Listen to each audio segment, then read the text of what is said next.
Hello student, Panchajanya IASನ the Hindu ದಿನಪತ್ರಿಕೆಯ ಸುದ್ದಿ ವಿಶ್ಲೇಷಣೆಗೆ ತಮ್ಮೆಲ್ಲರಿಗೂ ಸ್ವಾಗತ.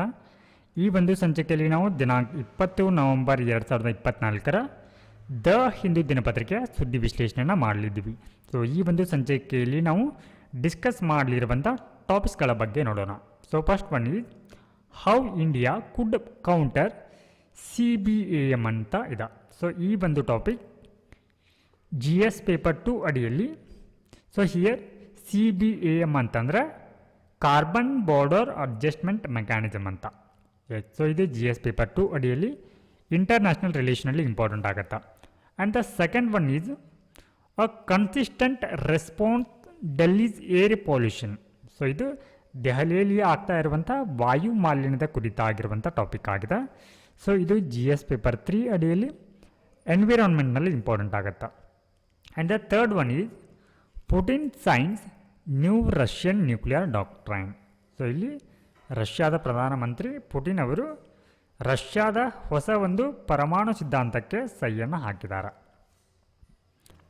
ಸೊ ಇದು ಕೂಡ GS ಪೇಪರ್ 2 ಅಡಿಯಲ್ಲಿ ಇಂಟರ್ನ್ಯಾಷನಲ್ ರಿಲೇಷನಲ್ಲಿ ಇಂಪಾರ್ಟೆಂಟ್ ಆಗುತ್ತೆ. And the last one is prison tax. So ಇದು GS ಪೇಪರ್ 2 ಅಡಿಯಲ್ಲಿ ಪಾಲಿಟಿನಲ್ಲಿ ಇಂಪಾರ್ಟೆಂಟ್ ಆಗುತ್ತೆ. ಎಸ್, ಸೊ ಇವಾಗ how India could counter the CBAM. So ಇದರ ಬಗ್ಗೆ ನಾವು ಇವಾಗ ಡಿಸ್ಕಸನ್ನು ಮಾಡಲಿದ್ದೀವಿ. ಸೊ ಈ ಒಂದು ಟಾಪಿಕ್ ಅಡಿಯಲ್ಲಿ ನಾವು ಯಾವೆಲ್ಲ ಒಂದು ಅಂಶಗಳ ಬಗ್ಗೆ ತಿಳ್ಕೊಳ್ಬೇಕಾಗತ್ತೆ ಅಂತಂದ್ರೆ, ಸೊ ಹಿಯರ್ ಈ ಒಂದು carbon. So CBAM stand for carbon border adjustment mechanism ಅಂತ. ಸೊ ಈ ಮೆಕ್ಯಾನಿಸಮ್ ಅಂತಂದರೆ ಏನು, ವಾಟ್ ಈಸ್. ಸೊ ಈ ಒಂದು ಇನಿಷಿಯೇಟಿವ್ ಅನ್ನೋಂಥದ್ದು ಯುರೋಪಿಯನ್ ಯೂನಿಯನ್ ತೆಗೆದುಕೊಂಡಿರುವಂಥ ಒಂದು ನ್ಯೂ ಇನಿಷಿಯೇಟಿವ್ ಆಗಿದೆ.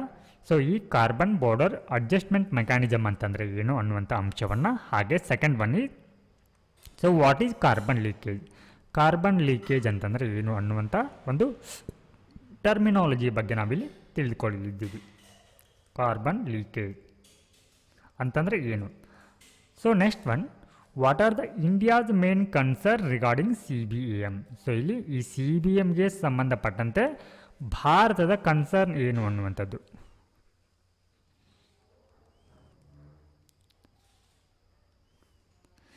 ಎಸ್, ಸೊ ಇಲ್ಲಿ ಕನ್ಸರ್ನ್ ಇರುವಂಥ ಒಂದು ಸಮಸ್ಯೆ ಆದರೆ, ಸೊ ಇದಕ್ಕೆ ಪರ್ಯಾಯ ಒಂದು ದಾರಿಗಳೇನು ಅಥವಾ ಪರ್ಯಾಯ ವಿಧಾನಗಳೇನು ಅನ್ನುವಂಥದ್ದನ್ನು ಕೂಡ ನಾವಿಲ್ಲಿ ಡಿಸ್ಕಸನ್ನು ಮಾಡಲಿದ್ದೀವಿ. Alternative approaches.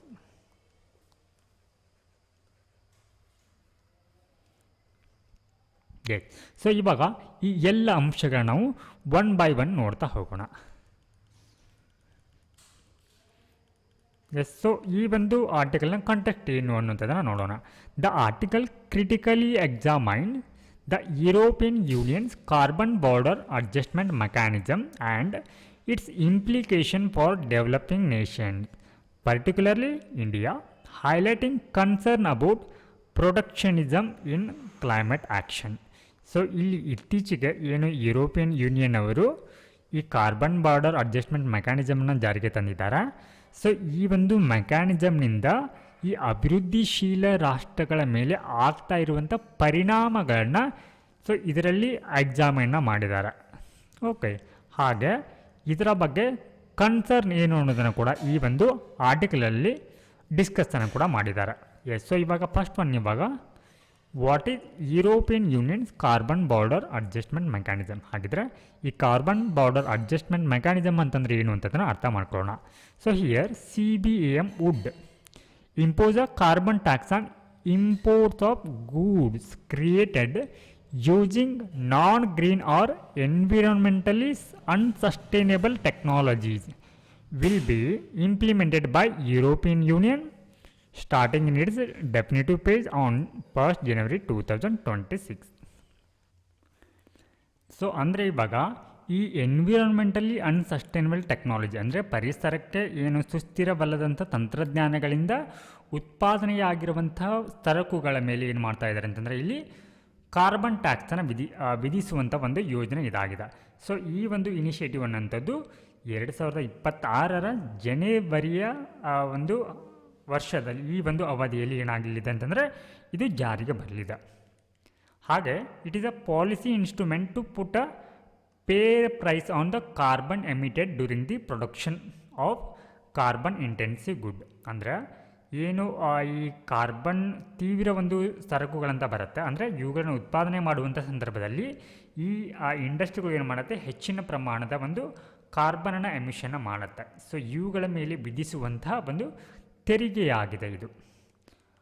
ಹಾಗೆ this helps in tackling carbon leakage. So ಈ ರೀತಿ ಇನಿಷಿಯೇಟಿವ್ ಏನಾಗುತ್ತೆ ಅಂತಂದರೆ ಇದು ಕಾರ್ಬನ್ ಲೀಕೇಜ್ ಆಗುವಂಥದ್ದನ್ನು ತಡೆಗಟ್ಟುತ್ತೆ, ಟ್ಯಾಕ್ಲಿಂಗನ್ನು ಮಾಡುತ್ತೆ ಅನ್ನುವಂಥದ್ದು.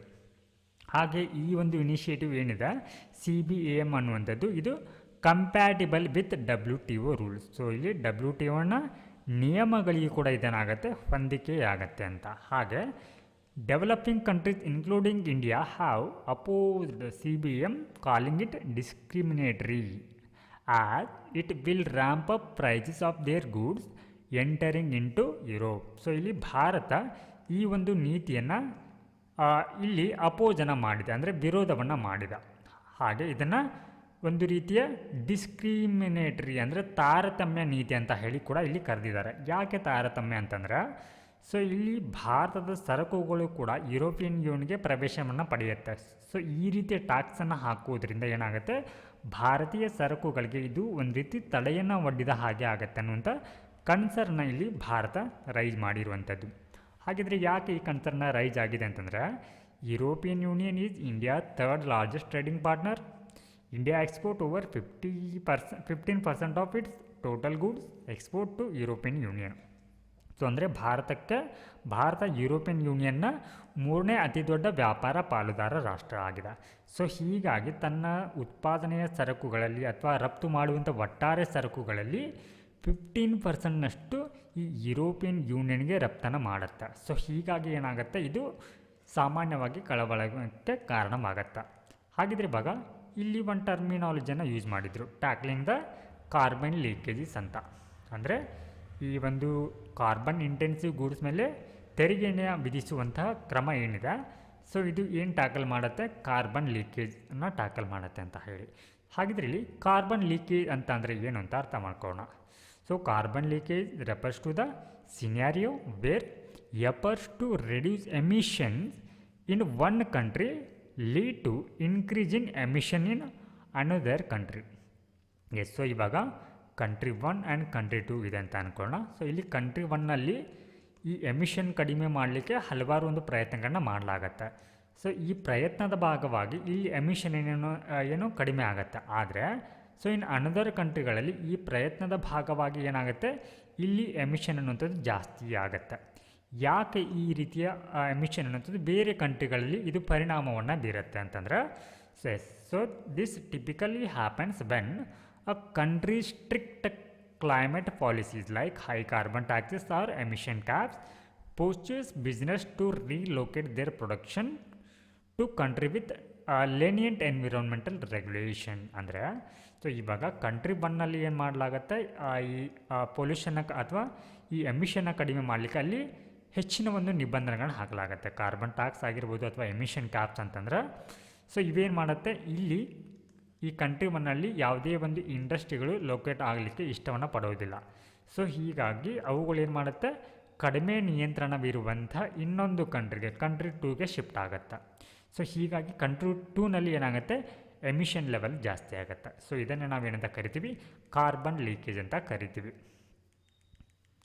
So next one, what are India's main concern regarding CBAM. ಹಾಗಿದ್ರೆ ಈ CBAMಗೆ ಸಂಬಂಧಪಟ್ಟಂತೆ ಭಾರತಕ್ಕೆ ಇರುವಂಥ ಮುಖ್ಯ ಕಾಳಜಿಗಳೇನು ಅನ್ನುವಂಥದ್ದನ್ನು ನೋಡೋಣ. So first one, discriminatory nature. So ಈ CBAM ಅನ್ನುವಂಥದ್ದು ತಾರತಮ್ಯದ ಒಂದು ಸ್ವರೂಪವನ್ನು ಹೊಂದಿದೆ ಅಂತ ಹೇಳಿ ಭಾರತ ಆರೋಪವನ್ನು ಮಾಡ್ತಾ ಇದೆ. So views it as unfair transfer to responsibility to developing nation. So ಅಂದರೆ ಇಲ್ಲಿ ಅಂದರೆ ಯುರೋಪಿಯನ್ ಯೂನಿಯನಲ್ಲಿ ಇರುವಂಥ ಇಂಡಸ್ಟ್ರಿಗಳ ಮೇಲೆ ಇದೇನು ಮಾಡುತ್ತೆ, ಕಾರ್ಬನ್ ಟ್ಯಾಕ್ಸನ್ನು ಹಾಕತ್ತೆ.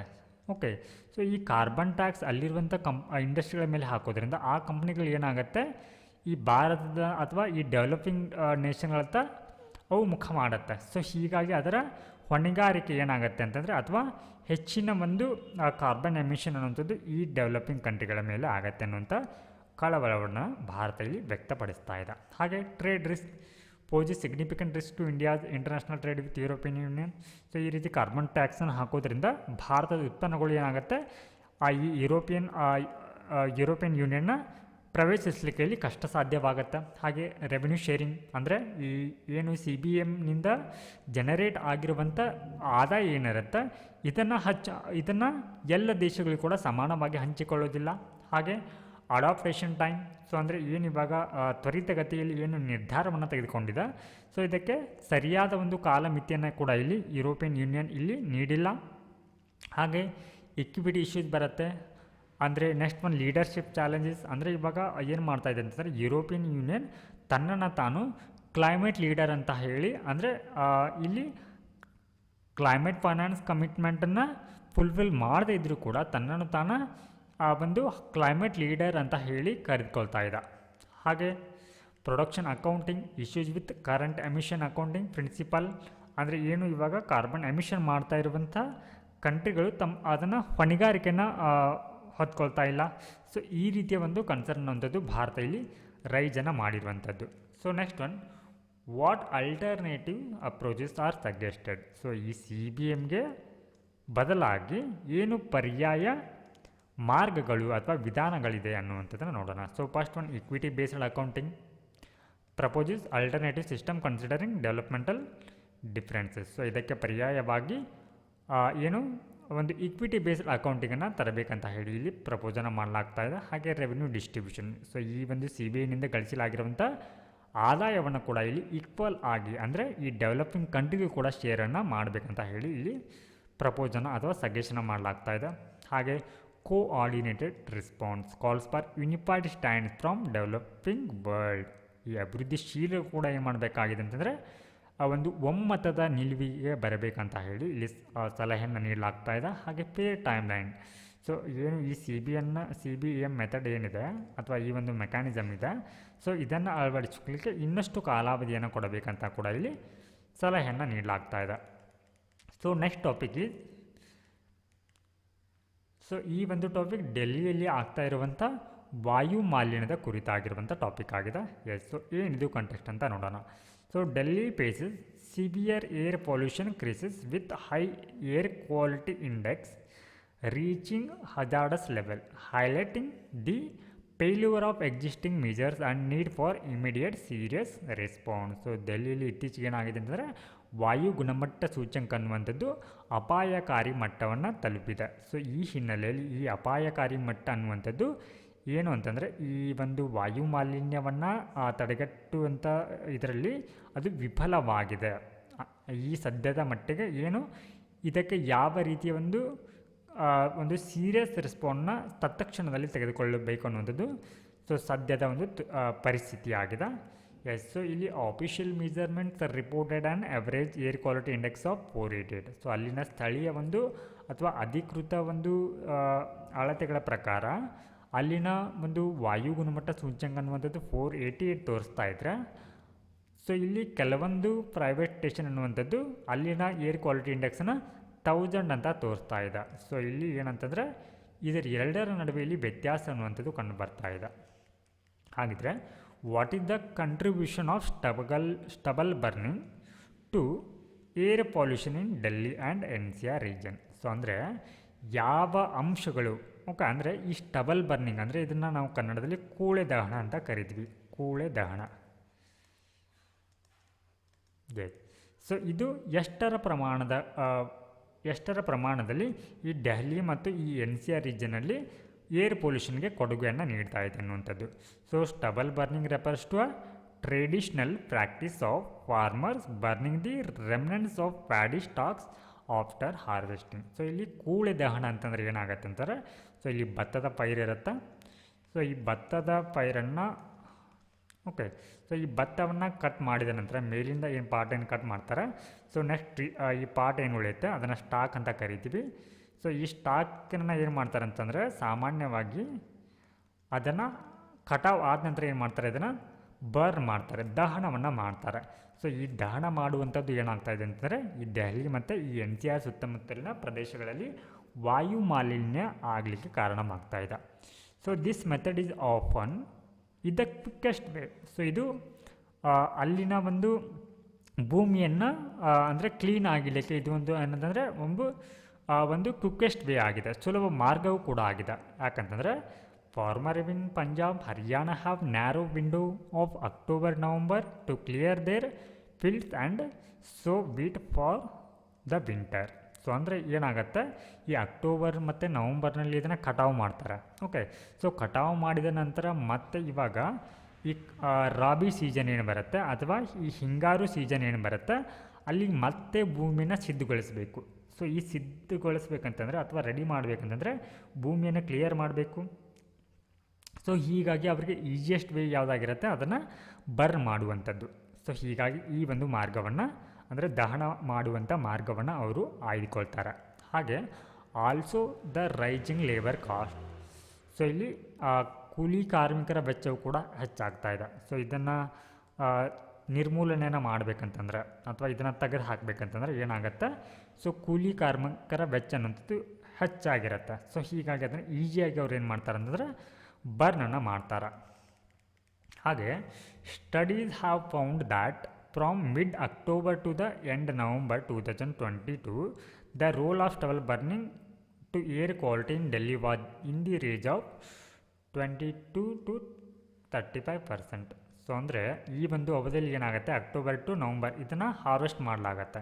ಸೊ ಈ ಅವಧಿಯಲ್ಲಿ ಅದೇನು ಸ್ಟಾಕ್ ಉಳಿಯುತ್ತಾ ಅಥವಾ ಸ್ಟಬಲ್ ಉಳಿಯುತ್ತಾ, ಸೊ ಅದನ್ನು ದಹನ ಮಾಡಿರುವಂಥ ಇದರಿಂದ ಏನಾಗಿದೆ ಅಂದರೆ 2022ರಲ್ಲಿ ಈ ದೆಹಲಿಯಲ್ಲಿ ಆಗಿರುವಂಥ ಒಟ್ಟಾರೆ ಏರ್ ಪೊಲ್ಯೂಷನಲ್ಲಿ ಇದರ ಕೊಡುಗೆ ಅಂದರೆ ಈ ಸ್ಟಬಲ್ ಬರ್ನಿಂಗ್ನ ಕೊಡುಗೆ ಎಷ್ಟಿದೆ ಅಂದರೆ 20 to 35% ಅಷ್ಟು ಇದೆ. ಹಾಗೆ ಇಲ್ಲಿ ಹಲವಾರು ಒಂದು ಇನಿಷಿಯೇಟಿವ್ನ ತೆಗೆದುಕೊಂಡು ಬರ್ತಾರೆ. ಅಂದರೆ ಅದನ್ನು ದಹನವನ್ನು ಮಾಡದೆ ಅದನ್ನು ಬೇರೆ ಬೇರೆ ಒಂದು ಪರ್ಪಸ್ಗಳಿಗಾಗಿ ಅಥವಾ ಅದನ್ನು ಭೂಮಿಯಲ್ಲಿ ಅದನ್ನು ಕೊಳೆಯುವಂತೆ ಮಾಡಲಿಕ್ಕೆ ಹಲವಾರು ಒಂದು ಮೇಜರ್ಸನ್ನು ತೆಗೆದುಕೊಂಡು ಬಂದಿರೋದ್ರಿಂದ ಕಳೆದ ಒಂದು ವರ್ಷಗಳಲ್ಲಿ ಏನಾಗಿದೆ ಅಂತ ಅದರ ದಹನದ ಪ್ರಮಾಣವನ್ನು ಕಡಿಮೆಯಾಗಿರುವುದನ್ನು ಪಂಜಾಬ್ ಆಗಿರಬಹುದು ಮತ್ತು ಈ ಹರಿಯಾಣದ ರಾಜ್ಯಗಳಲ್ಲಿ ನಾವಿಲ್ಲಿ ನೋಡ್ತಾ ಬಂದಿದ್ದೀವಿ. ಹಾಗೆ during the transition from monsoon to winter reduced wind speed. Yes, so ಹಾಗೆ ಇಲ್ಲಿ ಈ ಒಂದು ರೀಜನಲ್ಲಿ ಅಂದರೆ ದೆಹಲಿಯಲ್ಲಿ ವಿಶೇಷವಾಗಿ ಯಾಕೆ ಈ ವಾಯು ಮಾಲಿನ್ಯದ ಗುಣಮಟ್ಟ ಅನ್ನುವಂಥ ಈ ಒಂದು ಗಾಳಿಯ ಗುಣಮಟ್ಟ ಅನ್ನುವಂಥದ್ದು ತುಂಬ ಹದಗೆಟ್ಟಿದೆ ಅಂತಂದ್ರೆ, ಸೊ ಈ ಸೀಸನಲ್ಲಿ ಏನಾಗುತ್ತೆ, ಮಾನ್ಸೂನಿಂದ ಈ ವಿಂಟರ್ ಪರಿವರ್ತನೆ ಅಂದರೆ ಮಾನ್ಸೂನ್ ಅವಧಿ ಮುಗಿದು ಈ ವಿಂಟರ್ ಚಳಿಗಾಲದ ಅವಧಿ ಬರೋ ಹೊತ್ತಿನಲ್ಲಿ ಏನಾಗುತ್ತೆ, ಗಾಳಿಯ ವೇಗ ಅನ್ನುವಂಥದ್ದು ತುಂಬ ಕಡಿಮೆ ಇರುತ್ತೆ. ಸೊ ಹೀಗಾಗಿ ಅದು ಮೂವ್ ಆಗೋದಿಲ್ಲ, ಅಂದರೆ ಪೊಲ್ಯೂಟೆಡ್ ಏರ್ ಅನ್ನುವಂಥದ್ದು ಮತ್ತೆ ದೆಹಲಿನ ಬಿಟ್ಟು ಮುಂದೆ ಹೋಗೋದಿಲ್ಲ. ಸೊ ಹೀಗಾಗಿ ಏನಾಗುತ್ತೆ, ಅಲ್ಲಿನ ಗಾಳಿಯ ಗುಣಮಟ್ಟ ಮತ್ತಷ್ಟು ವರ್ಸ್ಟನ್ನಾಗಲಿಕ್ಕೆ ಮತ್ತಷ್ಟು ಹದಗೆಡಲಿಕ್ಕೆ ಸೊ ಇದು ಕೂಡ ಕಾರಣವಾಗತ್ತೆ. ಹಾಗೆ interestingly even during winter month ಅಂದರೆ December to February when stubble burning largely stops, Delhi's air quality remains consistently very poor, indicating that other factors continue to contribute significantly to the city's air pollution. Yes, ಇಲ್ಲಿ ಒಂದು ಆಸಕ್ತಿದಾಯಕರ ಒಂದು ವಿಚಾರ ಏನಂತಂದ್ರೆ, so ಈ ಒಂದು ಅವಧಿಯಲ್ಲಿ December to February ಅವಧಿಯಲ್ಲಿ ಏನಿರುತ್ತೆ ಅಂದರೆ ಸ್ಟಬಲ್ ಬರ್ನಿಂಗ್ ಸ್ಟಾಪ್ ಆಗಿರುತ್ತೆ. ಆದರೂ ಕೂಡ ಏನಾಗುತ್ತೆ, ದೆಹಲಿಯಲ್ಲಿ ಗಾಳಿಯ ಗುಣಮಟ್ಟ ಅನ್ನೋದು ತುಂಬ ಕಳಪೆಯಾಗಿರುತ್ತೆ. ಹಾಗಿದ್ರೆ ಈ ಕಳಪೆಯಾಗಿರಲಿಕ್ಕೆ ನಾವು ನೋಡಿದ್ವಿ ಕೇವಲ ಇದು ಸ್ಟಬಲ್ ಬರ್ನಿಂಗ್ನ ಕೊಡುಗೆ ಮಾತ್ರ ಅಲ್ಲ, ಇದರ ಫ್ಯಾಕ್ಟರ್ಗಳು ಕೂಡ ಏನಂತಂದರೆ ಈ ದೆಹಲಿಯ ಒಂದು ಗಾಳಿಯ ಗುಣಮಟ್ಟ ಕುಸಿಯಲಿಕ್ಕೆ ಹಲವಾರು ಅಂಶಗಳು ಕೊಡುಗೆಯನ್ನು ನೀಡುತ್ತೆ ಅಂತ. ಹಾಗಿದ್ರೆ ಯಾವ ಅಂಶಗಳು ಅಲ್ಲಿನ ಗಾಳಿಯ ಗುಣಮಟ್ಟ ಕುಸಿಯಲಿಕ್ಕೆ ಕಾರಣವಾಗುತ್ತೆ ಅಂತ ನೋಡೋಣ. So which are the other factors contributing to air pollution in Delhi and NCR region. ಯಾವ ಅಂಶಗಳು ಅಂದರೆ ಯಾವ ಇತರೆ ಅಂಶಗಳು ಅಂದರೆ ಈ ಸ್ಟಬಲ್ ಬರ್ನಿಂಗನ್ನು ಹೊರತುಪಡಿಸಿ ಯಾವ ಇತರೆ ಅಂಶಗಳು ದೆಹಲಿಯ ಒಂದು ಗಾಳಿಯ ಗುಣಮಟ್ಟ ಕಡಿಮೆ ಆಗಲಿಕ್ಕೆ ಕಾರಣವಾಗುತ್ತೆ ಅನ್ನುವಂಥದ್ದು. So first one vehicle emission ಅಂದರೆ ಗಾಳಿಯ ಅಂದರೆ ಈ ವಾಹನಗಳ ಒಂದು ಹೊರಸೂಸುವಿಕೆ ಅನ್ನುವಂಥದ್ದು, ಕಾರ್ಬನ್ ಡೈಆಕ್ಸೈಡ್ ಆಗಿರ್ಬೋದು, ಕಾರ್ಬನ್ ಮೊನಾಕ್ಸೈಡ್ ಆಗಿರ್ಬೋದು. ಸೊ ಇವುಗಳಂತಂದರೆ ಈ ದೆಹಲಿಯ ರೀಜನ್ಗಳಲ್ಲಿ ಅಂದರೆ ಸುಮಾರು 11 ಮಿಲಿಯನ್ ಪ್ಲಸ್ ವೆಹಿಕಲ್ಗಳು ಕಂಡುಬರುತ್ತೆ. ಹಾಗೆ ಅಲ್ಲಿ ಅತಿಯಾದ ಟ್ರಾಫಿಕ್ ಆಗಿರ್ಬೋದು ಅಥವಾ ಡೀಸೆಲ್ ವೆಹಿಕಲ್ಗಳ ಬಳಕೆಯಿಂದನೂ ಕೂಡ ಅಲ್ಲಿ ಹೆಚ್ಚಿನ ಒಂದು ವಾಯು ಮಾಲಿನ್ಯ ಆಗತ್ತೆ. ಹಾಗೆ ಇಂಡಸ್ಟ್ರಿಯಲ್ ಎಮಿಷನ್ ಹಲವಾರು ಕೈಗಾರಿಕೆಗಳು ಆ ಒಂದು ರೀಜನಲ್ಲಿ ಕಂಡುಬರುತ್ತೆ. ಬ್ರಿಕ್ಸ್ ಕಿಲ್ಲಿನ್ಸ್ ಆಗಿರ್ಬೋದು, ಪವರ್ ಪ್ಲಾಂಟ್ಸ್ ಆಗಿರ್ಬೋದು, construction dust activities, open waste burning ಆಗಿರ್ಬೋದು, ಗಾರ್ಬೇಜ್ ಡಿಸ್ಪೋಸಲ್, ಈ ರೀತಿ ಹಲವಾರು ಫ್ಯಾಕ್ಟರ್ಸು ಕೂಡ ಇಲ್ಲಿ ಆ ಒಂದು ರೀಜನ್ನ ಗಾಳಿಯ ಗುಣಮಟ್ಟ ಕುಸಿಯಲಿಕ್ಕೆ ಕಾರಣವಾಗತ್ತೆ. So next what are the key institutional governance challenges. So ಈ ಒಂದು ಏನು ಸಮಸ್ಯೆಯನ್ನು ಟ್ಯಾಕಲ್ ಮಾಡುವಂಥ ಸಂದರ್ಭದಲ್ಲಿ ಯಾವೆಲ್ಲ ರೀತಿಯ ಒಂದು ಸಾಂಸ್ಥಿಕ ಮತ್ತು ಆಡಳಿತಾತ್ಮಕ ಸವಾಲುಗಳು ಇಲ್ಲಿ ಕಂಡು ಬರ್ತಾ ಇದೆ ಅನ್ನುವಂಥದ್ದು. ಸೊ ಇಲ್ಲಿ ನಾಯಕತ್ವದ ಕೊರತೆ ಅನ್ನುವಂಥದ್ದು ಕಂಡು ಬರ್ತಾ ಇದೆ. ಅಂದರೆ absence of key environmental minister union and state during crisis due to their involvement in other state election. ಅಂದರೆ ಸೊ ಈ ಒಂದು ಅವಧಿಯಲ್ಲಿ ಏನಿದೆ ಅಂತಂದರೆ ಇದಕ್ಕೆ ಏನು ಕನ್ಸರ್ನ್ ಆಗಿರುವ ಅಥವಾ ಇದಕ್ಕೆ ಸಂಬಂಧಪಟ್ಟಂಥ ಎನ್ವಿರಾನ್ಮೆಂಟಲ್ ಮಿನಿಸ್ಟರ್, ರಾಜ್ಯ ಆಗಿರ್ಬೋದು, ಕೇಂದ್ರ ಮಟ್ಟದ ಒಂದು ಮಿನಿಸ್ಟರ್ಗಳು ಏನಿದ್ದಾರೆ ಅಂತಂದರೆ ಈ ಒಂದು ಬಿಕ್ಕಟ್ಟಿನ ಸಂದರ್ಭದಲ್ಲಿ ಅವರ ಅನುಪಸ್ಥಿತಿ ಅನ್ನೋದು ಕಾಡ್ತಾ ಇದೆ. ಯಾಕೆ ಅವರ ಅನುಪಸ್ಥಿತಿ ಕಾಡ್ತಾ ಇದೆ ಅಂತಂದರೆ ಇಲ್ಲಿ ಹಲವಾರು ರಾಜ್ಯಗಳಲ್ಲಿ ಎಸ್ಪೆಷಲಿ ಇವಾಗ ಮಹಾರಾಷ್ಟ್ರದಲ್ಲಿ ಚುನಾವಣೆ ಅನ್ನುವಂಥದ್ದು ಏನು ನಡೀತಾ ಇದೆ. ಸೊ ಈ ಒಂದು ಚುನಾವಣೆಯ ಪ್ರಚಾರದಲ್ಲಿ ಅವರು ಭಾಗಿಯಾಗಿದ್ದಾರೆ. ಓಕೆ, ಸೊ ಹೀಗಾಗಿ ಈ ಒಂದು ಬಿಕ್ಕಟ್ಟಿನ ಸಂದರ್ಭದಲ್ಲಿ ಅವರ ಅನುಪಸ್ಥಿತಿ ಅನ್ನೋದು ಕಾಡ್ತಾ ಇದೆ, ಅವರ ನಾಯಕತ್ವದ ಕೊರತೆ ಅನ್ನೋದು ಕಾಡ್ತಾ ಇದೆ. ಹಾಗೆ coordination, poor synchronisation between centre and Delhi government along with the poor management of regional pollution sources. So ಇಲ್ಲಿ ಪೊಲಿಟಿಕಲ್ ಕಾನ್ಫ್ಲಿಕ್ಟ್ ಅನ್ನುವಂಥದ್ದು ಆಗುತ್ತೆ. ಯಾವೆಲ್ಲ ರೀಜನ್ಗಾಗಿ ಅಂತಂದರೆ ಸೆಂಟ್ರಲ್ ಗೌರ್ಮೆಂಟಲ್ಲಿ ಬೇರೆ ಪಕ್ಷದ ಅಧಿಕಾರ ಇದ್ದರೆ ದೆಹಲಿ ಗೌರ್ಮೆಂಟ್ನಲ್ಲಿ ಬೇರೆ ಪಕ್ಷದ ಅಧಿಕಾರ ಅನ್ನುವಂಥದ್ದು ಇರುತ್ತೆ. ಸೊ ಹೀಗಾಗಿ ರೀಜನಲ್ ಏನಂತಂದರೆ ಪೊಲಿಟಿಕಲ್ ಕಾನ್ಫ್ಲಿಕ್ಟ್ ಅನ್ನುವಂಥ ಇವರ ಕಾರಣಕ್ಕಾಗಿ ಎರಡೂ ಒಂದು ಆಡಳಿತದ ನಡುವೆ ಇಲ್ಲಿ ಸಹಕಾರ ಅನ್ನುವಂಥದ್ದು ಸಿಗೋದಿಲ್ಲ. ಹಾಗೆ ಇಂಪ್ಲಿಮೆಂಟೇಷನ್, ಸೊ ಇಲ್ಲಿ ಈ ಒಂದು ಹವಾಮಾನ ಅಥವಾ ಈ ವಾಯು ಮಾಲಿನ್ಯವನ್ನು ತಡೆಗಟ್ಟಲಿಕ್ಕೆ ಬೇಕಾಗಿರುವಂಥ ಏನು ನಿಯಮಗಳಿದ್ದರೂ ಕೂಡ ಅವುಗಳನ್ನ ಸರಿಯಾದ ಒಂದು ರೀತಿಯಲ್ಲಿ ಅವುಗಳನ್ನ ಅನುಷ್ಠಾನವನ್ನು ಮಾಡ್ತಾ ಇಲ್ಲ. ಹಾಗೆ ಅಕೌಂಟಬಿಲಿಟಿ ಅಂದರೆ ಇದರ ಒಂದು ಹೊಣೆಗಾರಿಕೆಯನ್ನು ಯಾರು ಸಂಬಂಧಪಟ್ಟಂಥ ಸಂಸ್ಥೆಗಳು ವಹಿಸ್ಕೊಳ್ತಾ ಇಲ್ಲ.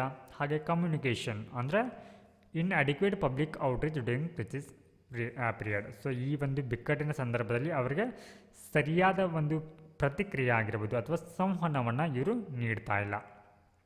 ಸೊ ಈ ರೀತಿ ಹಲವಾರು ಅಂಶಗಳು ಏನಾಗಿದೆ ಅಂತಂದರೆ ಸವಾಲುಗಳಾಗಿ ಇಲ್ಲಿ ಕಂಡು ಬರ್ತಾ ಇದೆ. ಹಾಗೆ what measures can be taken to address air pollution in Delhi region. ಅಂದರೆ ಏನು ಈ ಡೆಲ್ಲಿ ರೀಜನಲ್ಲಿ ಏರ್ ಪೊಲ್ಯೂಷನ್ ಆಗ್ತಾ ಇದೆ, ಸೊ ಇದನ್ನು ಪರಿಹರಿಸಲಿಕ್ಕೆ ಯಾವೆಲ್ಲ ರೀತಿಯ ಒಂದು ಕ್ರಮಗಳನ್ನು ಮೇಜರ್ಸನ್ನು ತೆಗೆದುಕೊಳ್ಬೇಕಾಗತ್ತೆ. So convert crop residue to income. So ಏನು ಇವಾಗ ಈ ಪಂಜಾಬ್ ಆಗಿರ್ಬೋದು, ಹರಿಯಾಣ ಆಗಿರ್ಬೋದು, ಈ ಒಂದು ರೀಜನಲ್ಲಿ ಸ್ಟಬಲ್ ಬರ್ನಿಂಗನ್ನು ಏನು ಮಾಡ್ತಾ ಇದ್ದಾರೆ, ಆ ಸ್ಟಬಲ್ ಏನಿರುತ್ತೆ ಅಥವಾ ಆ ಸ್ಟಾಕ್ ಏನು ಉಳಿದಿರುತ್ತೆ ಅದನ್ನು ದಹಿಸೋ ಬದಲು ಅಥವಾ ಅವುಗಳನ್ನ ಬರ್ನ್ ಮಾಡೋ ಬದಲು ಆ ಒಂದು ಸ್ಟಾಕನ್ನು ಏನು ಮಾಡ್ಬೋದು ಅಂತಂದರೆ ಸಬ್ಸಿಡೈಸ್ ಮಷಿನರಿ, ಅಂದರೆ ಅವುಗಳನ್ನ ನೆಲದಲ್ಲಿಯೇ ಅದನ್ನು ಪುಡಿ ಮಾಡಲಿಕ್ಕೆ ಒಂದು ಸಬ್ಸಿಡಿ ದರದಲ್ಲಿ ಯಂತ್ರಗಳನ್ನ ನೀಡಬೇಕಾಗತ್ತೆ. ಓಕೆ, ಹಾಗೆ ಇವುಗಳನ್ನ ಎಥನಾಲ್ ಪ್ರೊಡಕ್ಷನಲ್ಲಿ ಕೂಡ ಬಳಸ್ಕೊಳ್ಬೋದು. ಸೊ ಈ ರೀತಿ ಎಥನಾಲ್ ಪ್ರೊಡಕ್ಷನ್ ಮಾಡುವಂಥ ಸಂದರ್ಭದಲ್ಲಿ ರೈತರು ಕೂಡ ಆದಾಯ ಹೋಗಬೇಕಲ್ವ. ಸೊ ಅದನ್ನು ಇಲ್ಲಿ ಪರ್ ಟನ್ಗೆ ಅಂದರೆ ಏನು ಸ್ಟಬಲ್ ಉಳಿದಿರುತ್ತೆ ಆ ಸ್ಟಬಲ್ನ ಪರ್ ಟನ್ಗೆ 700 ರೂಪಾಯಿ ಹಣವನ್ನು ಇಲ್ಲಿ ರೈತರಿಗೆ ನೀಡಬೇಕಂತ. ಹಾಗೆ ರೀಜನಲ್ ಕೋಆಪ್ರೇಷನ್, ಸೊ ಈ ಒಂದು ಪ್ರಾದೇಶಿಕ ಸಹಕಾರ ಅನ್ನುವಂಥದ್ದು ಬೇಕಾಗತ್ತೆ. ಅಂದರೆ ಸ್ಥಳೀಯ ಒಂದು ಮಟ್ಟದಲ್ಲಿ ಹಿಡಿದು ಅದನ್ನು ರಾಜ್ಯ ಮಟ್ಟದಲ್ಲಿ ಕೂಡ ಈ ಒಂದು ಸ್ಟಬಲ್ ಬರ್ನಿಂಗನ್ನು ನಿಯಂತ್ರಣ ಮಾಡಲಿಕ್ಕೆ ಸಹಕಾರ ಅನ್ನುವಂಥದ್ದು ಬೇಕಾಗತ್ತೆ. ಹಾಗೆ ಇಲ್ಲಿ ಇತರ ಅಂಶಗಳು ಏನು ಕಾರಣವಾಗತ್ತೆ ಅಂದರೆ ಈ ಒಂದು ವಾಹನಗಳಿಂದ ಕೂಡ ಅಲ್ಲಿ ಎಮಿಷನ್ ಅನ್ನುವಂಥದ್ದು ಏನಾಗ್ತಾ ಇದೆ ಅದನ್ನು ತಡೆಗಟ್ಟಲಿಕ್ಕೆ ಇಲ್ಲಿ ಸ್ಟ್ರಿಕ್ಟ್ ಎಮಿಷನ್ ಟೆಸ್ಟನ್ನು ಕೂಡ ಮಾಡಬೇಕಾಗತ್ತೆ. ಅಂದರೆ ಹೊಗೆ ವಿಸರ್ಜನಾ ಪರೀಕ್ಷೆ ಅಂತ ಏನು ಕರಿತೀವಿ, ಸೊ ಅವುಗಳನ್ನು ನಿಯಮಿತವಾಗಿ ಪರೀಕ್ಷೆನ ಮಾಡಬೇಕಾಗತ್ತೆ. ಹಾಗೆ ಬೂಸ್ಟ್ ಪಬ್ಲಿಕ್ ಟ್ರಾನ್ಸ್ಪೋರ್ಟ್, ಅಂದರೆ ಇಲ್ಲಿ ಸಾರ್ವಜನಿಕ ಒಂದು ಸಾರಿಗೆ ವ್ಯವಸ್ಥೆಯನ್ನು ಇಲ್ಲಿ ಉತ್ತೇಜನವನ್ನು ನೀಡಬೇಕಾಗತ್ತೆ.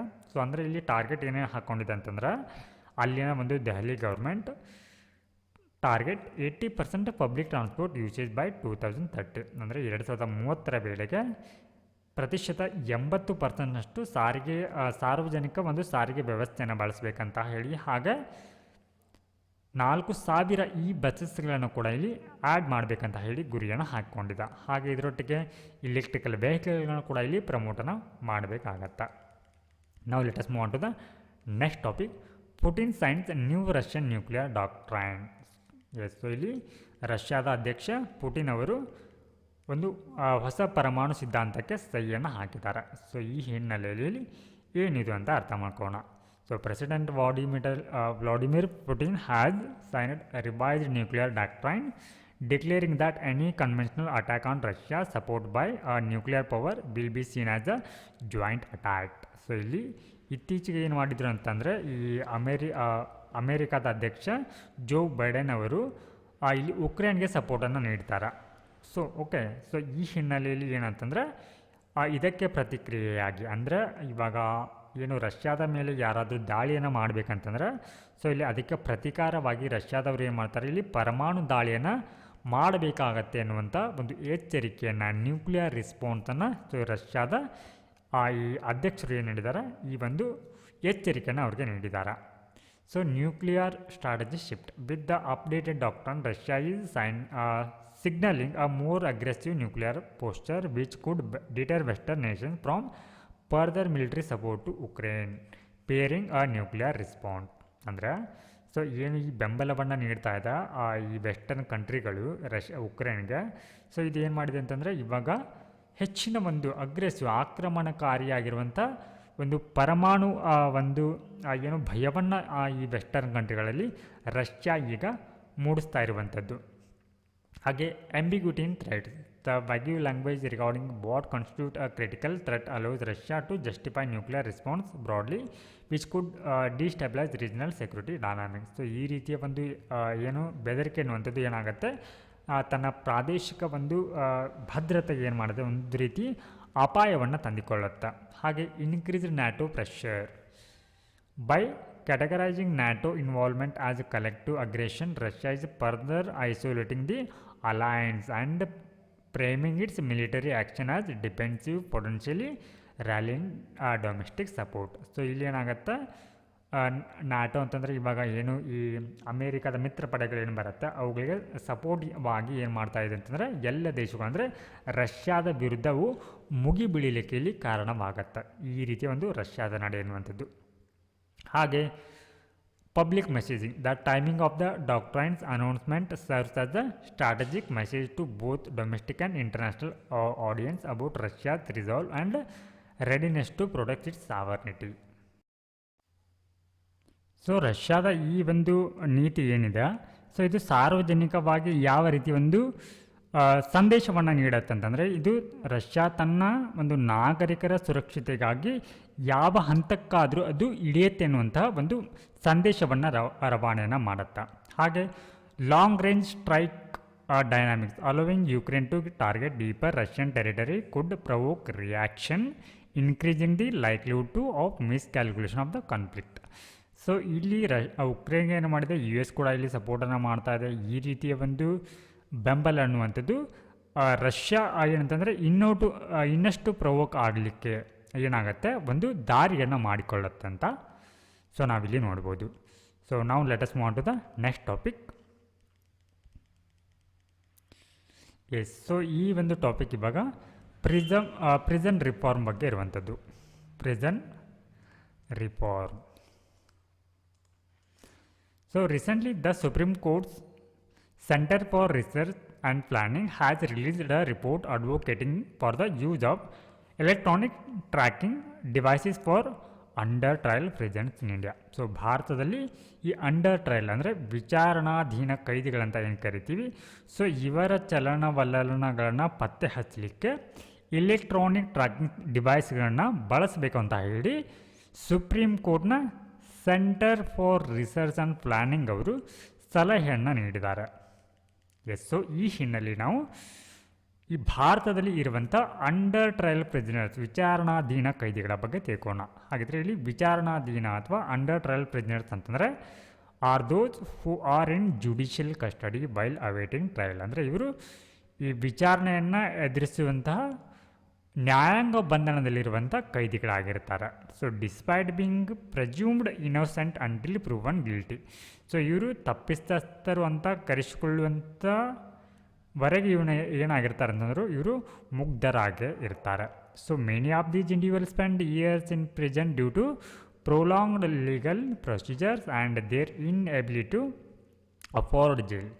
ಸೊ ಈ ರೀತಿ ವಿಚಾರಣಾಧೀನ ಕೈದಿಗಳು ಹಲವಾರು ವರ್ಷಗಳ ಕಾಲ ಇಲ್ಲಿ ಜೈಲಿನಲ್ಲೇ ಕಾಲವನ್ನು ಕಳೀತಾರೆ. ಯಾಕಂದರೆ ದೀರ್ಘವಾಗಿರುವಂಥ ಕಾನೂನು ವಿಚಾರಣೆಗಳು ಹಾಗೆ ಅವರಿಗೆ ಇಲ್ಲಿ ಜಾಮೀನನ್ನು ಪಡೆಯಲಿಕ್ಕೆ ಸಾಮರ್ಥ್ಯ ಇಲ್ಲದೆ ಇರುವಂಥ ಕಾರಣಕ್ಕಾಗಿ ಇವರು ಹಲವಾರು ವರ್ಷಗಳ ಕಾಲ ವಿಚಾರಣಾಧೀನ ಕೈದಿಗಳಾಗಿ ಇವರು ತಮ್ಮ ಅವಧಿಯನ್ನು ಜೈಲುಗಳಲ್ಲಿ ಕಳೀತಾ ಇದ್ದಾರೆ. ಹಾಗೆ the supreme court of India in various landmark judgement has reiterated the need for timely trials and the release of criminals who have served half of their maximum possible sentence.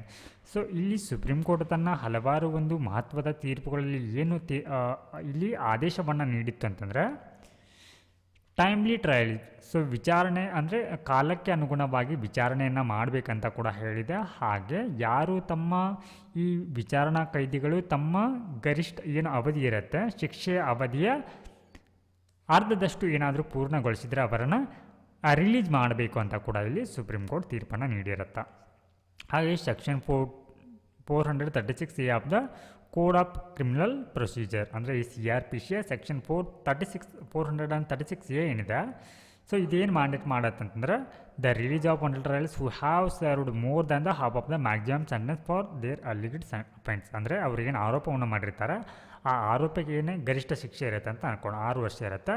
So in case ಏನಾದರೂ ಅವರು 3 ವರ್ಷ ಶಿಕ್ಷೆಯನ್ನು ಅನುಭವಿಸಿದರೆ ಈಗಾಗಲೇ ಅವರನ್ನು ರಿಲೀಸನ್ನು ಮಾಡಬೇಕಂತ ಕೂಡ so ಈ ಒಂದು CRPC 436 ಸೆಕ್ಷನ್ ಈ ಒಂದು ಸೆಕ್ಷನ್ ಕೂಡ ಇಲ್ಲಿ ಹೇಳುತ್ತೆ.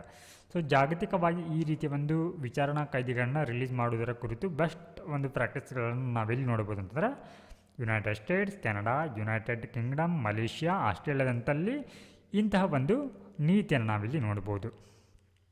ಸೊ ಈ ರೀತಿ ಏನು ಇವಾಗ ಡಿಟೆಕ್ಟಿಂಗ್ ಡಿವೈಸಸ್ ಏನಿರುತ್ತೆ ಅಥವಾ ಎಲೆಕ್ಟ್ರಾನಿಕ್ ಟ್ರ್ಯಾಕಿಂಗ್ ಸಿಸ್ಟಮ್ ಏನಿರುತ್ತೆ ಇದರಿಂದ ಆಗುವಂಥ ಅನುಕೂಲಗಳೇನು ಅಂತಂದರೆ ಸೊ ರಿಡಕ್ಷನ್ ಇನ್ ಓವರ್ ಕ್ರೌಡಿಂಗ್. ಅಂದರೆ ಈ ಒಂದು ಜೈಲುಗಳಲ್ಲಿ ಏನಾಗ್ತಾ ಇದೆ ಅಂತಂದರೆ ಈ ಕೈದಿಗಳ ಒಂದು ದಟ್ಟಣೆ ಅನ್ನುವಂಥದ್ದು ಆಗ್ತಾಯಿದೆ.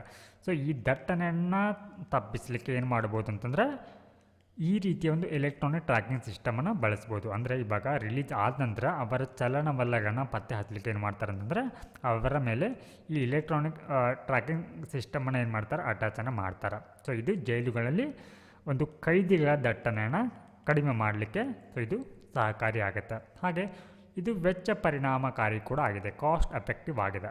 ಏನಕ್ಕೆ ಅಂತಂದರೆ ಸೊ ಇಲ್ಲಿ ಅಂಡರ್ ಟ್ರಯಲ್ ಆಗಿ ಇಟ್ಕೊಂಡು ಅಥವಾ ವಿಚಾರಣಾಧೀನ ಕೈದಿಗಾಗಿ ಇಟ್ಕೊಂಡು ಜೈಲುಗಳಲ್ಲಿ ಏನು ಮಾಡಬೇಕಾಗತ್ತೆ, ಪ್ರಿಸನ್ನರ್ಗಳಿಗೆ ಹೆಚ್ಚಿನ ಒಂದು ಮೂಲ ಸೌಕರ್ಯವನ್ನು ನೀಡಬೇಕಾಗತ್ತೆ, ಅವರಿಗೆ ಊಟವನ್ನು ನೀಡಬೇಕಾಗತ್ತೆ. ಸೊ ಇದು ಏನಾಗುತ್ತೆ ಸಹಜವಾಗಿ ಆ ಒಂದು ಜೈಲಿನ ಎಕ್ಸ್ಪೆಂಡಿಚರ್ನ ಹೆಚ್ಚು ಮಾಡುತ್ತೆ. ಸೊ ಇದಕ್ಕೆ ಪರ್ಯಾಯವಾಗಿ ಏನು ಮಾಡ್ಬೋದು ಅಂತಂದರೆ ಅವರ ಮೇಲೆ ಈ ಒಂದು ಎಲೆಕ್ಟ್ರಾನಿಕ್ ಟ್ರ್ಯಾಕಿಂಗ್ ಸಿಸ್ಟಮನ್ನು ಅಳವಡಿಸುವ ಮೂಲಕ ಸೊ ಈ ಒಂದು ಹೊರೆಯನ್ನು ಕಡಿಮೆಯನ್ನು ಮಾಡ್ಬೋದಾಗತ್ತೆ. ಹಾಗೆ ಇಂಪ್ರೂವ್ ರಿಹ್ಯಾಬಿಲಿಟೇಷನ್ ಅಂದರೆ ಅವರನ್ನು ರಿಲೀಸ್ ಮಾಡುವ ಮೂಲಕ ಅವರು ಒಂದು ಉತ್ತಮವಾದ ಶಿಕ್ಷಣವನ್ನು ಪಡೀಲಿಕ್ಕೆ ಹಾಗೆ ಅವರು ತಮ್ಮ ಕುಟುಂಬದೊಂದಿಗೆ ಕಾಲವನ್ನು ಕಳೀಲಿಕ್ಕೆ ಹಾಗೆ ಹೊರಗಡೆ ಮತ್ತು ಅವರು ಕೆಲಸವನ್ನು ಮಾಡಲಿಕ್ಕೆ ಕೂಡ ಇದು ಅವಕಾಶವನ್ನು ಮಾಡಿಕೊಡುತ್ತೆ. ಹಾಗೆ ಎನ್ಹ್ಯಾನ್ಸ್ಡ್ ಮಾನಿಟರಿಂಗ್. ಸೊ ಇದೇನು ಮಾಡುತ್ತೆ ಟ್ರ್ಯಾಕಿಂಗ್ ಸಿಸ್ಟಮ್ ಅನ್ನುವಂಥದ್ದು ಅವರ ಚಲನವಲನ ಪತ್ತೆಯನ್ನು ಹಚ್ಚುತ್ತೆ, ಅವರ ಮೇಲೆ ನಿಗಾವನ್ನು ವಹಿಸುತ್ತೆ. ಸೊ ಇವಾಗ ಈ ಒಂದು ಎಲೆಕ್ಟ್ರಾನಿಕ್ ಡಿವೈಸಸ್ಗಳನ್ನು ಇಲ್ಲಿ ಅವರಿಗೆ ನೀಡುವುದರಿಂದ ಏನೆಲ್ಲ ಒಂದು ಕಳವಳಗಳು ಉಂಟಾಗತ್ತೆ ಅಂತಂದರೆ ಪ್ರೈವಸಿ ಇಶ್ಯೂಸ್, ಅವರ ಒಂದು ವೈಯಕ್ತಿಕ ಒಂದು ಖಾಸಗಿತನದ ಉಲ್ಲಂಘನೆ ಆಗುತ್ತೆ. ಸೊ ಹಲವಾರು ಟೆಕ್ನಿಕಲ್ ಕಾರಣಗಳಿಂದಾಗಿ ಏನಾಗ್ಬೋದು ಅಂತಾರೆ ಕೆಲವೊಂದು ಬಾರಿ ಡಿವೈಸ್ಗಳು ಮಾಲ್ ಫಂಕ್ಷನ್ ಆಗುತ್ತೆ, ಕಾರ್ಯವನ್ನು ನಿರ್ವಹಿಸದೆ ಹೋಗುತ್ತೆ, ಹಾಗೆ ಸಿಗ್ನಲ್ ಕೂಡ ಲಾಸ್ ಆಗುತ್ತೆ. ಸೊ ಈ ರೀತಿ ಟೆಕ್ನಿಕಲ್ ಇಶ್ಯೂ ಕೂಡ ಕಂಡುಬರುತ್ತೆ. ಹಾಗೆ ಇದರಿಂದ ಮಾನವ ಹಕ್ಕುಗಳ ಉಲ್ಲಂಘನೆ ಆಗುತ್ತೆ ಅನ್ನುವಂಥ ಕಾರಣಕ್ಕಾಗಿ ಈ ಎಲೆಕ್ಟ್ರಾನಿಕ್ ಸಿಸ್ಟಮನ್ನು ಅಪೋಸನ ಮಾಡ್ತಾ ಇದ್ದಾರೆ. ಸೊ ಇದಿಷ್ಟು ಈ ದಿನದ ದ ಹಿಂದೂ ದಿನಪತ್ರಿಕೆ ಸುದ್ದಿ ವಿಶ್ಲೇಷಣೆ ಆಗಿತ್ತು. ನಮಸ್ಕಾರ.